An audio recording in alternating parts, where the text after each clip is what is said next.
Olympic cycling champion Sir Chris Hoy continues to use his platform to inspire others as he lives with terminal prostate cancer. The six-time gold medalist was diagnosed last year and has since set up his own charity bike ride, Tour de Four, with the aim of challenging assumptions about those living with stage 4 of the disease. Jo Wilson, who overcame a cancer diagnosis herself, went to meet him. It didn't happen overnight, and it takes a long time. You have to process it. You can't just kind of go, oh, well, you know, life goes on. You have to go through that grieving process of, this is the life that I thought I was going to have is going to be very different now. It's not, you know, your life changes route and changes tack very, very suddenly.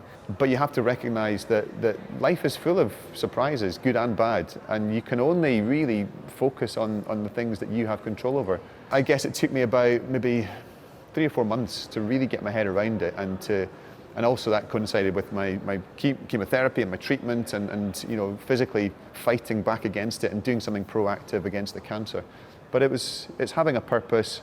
The Tour de Four is a big part of that. Leaning on your family and your friends, the support network around you, and recognizing that you're not alone.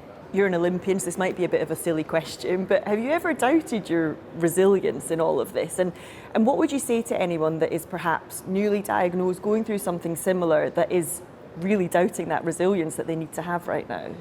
I think we're all capable of, you know, being resilient. As humans, we are. And I think you only find your strength when you're challenged and you face these big challenges in life. And luckily, I faced challenges that really were trivial. And riding bikes in anti-clockwise circles isn't life and death, but you build that resilience through experience in sport, and sport teaches us all really important lessons.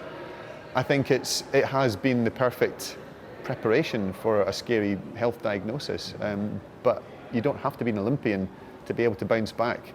You just have to recognize that you have the strength within you. It's just finding that and accessing it, and not being afraid to be vulnerable and to lean on the people around you when that time comes, but recognize that it's not a linear, smooth process. There's days where you're up, there's days when you're down.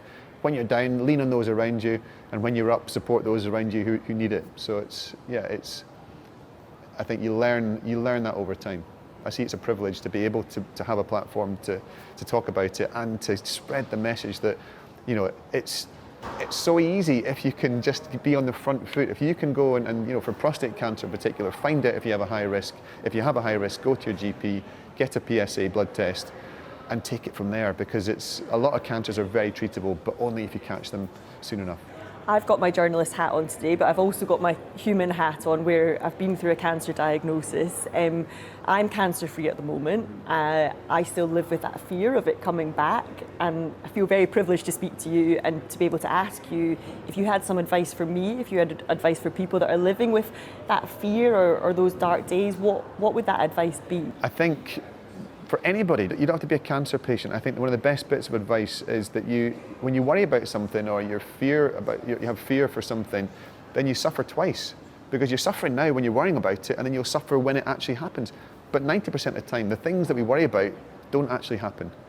So deal with it when it happens. That doesn't mean bury your head in the sand and ignore a problem, but today is today, and make the most of the moment. You know, a lot of fear and anxiety comes from trying to predict the future. Don't try and predict the future. You haven't got a magic wand. You can't change what's going to happen. But don't forget to live in the moment, and don't forget to enjoy today, because for all of us, we're all here for a finite time, and that's not a morbid thing. It's just a fact. So make the most of today, because that's all any of us have.